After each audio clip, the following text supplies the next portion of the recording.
we've seen in previous times when there have been, epidemics in particular places, that there can be indirect consequences as well. So, for instance, there have been epidemics of Ebola, where when you look back at the year when the epidemic happened, you see that perhaps more people died that year from malaria than from Ebola. So we are conscious of these indirect effects.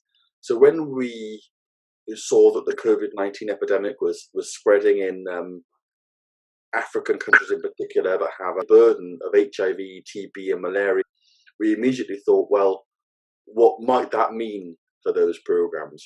Millions of people depend on the continuity of service for HIV medication and TB treatment and bed nets for preventing malaria.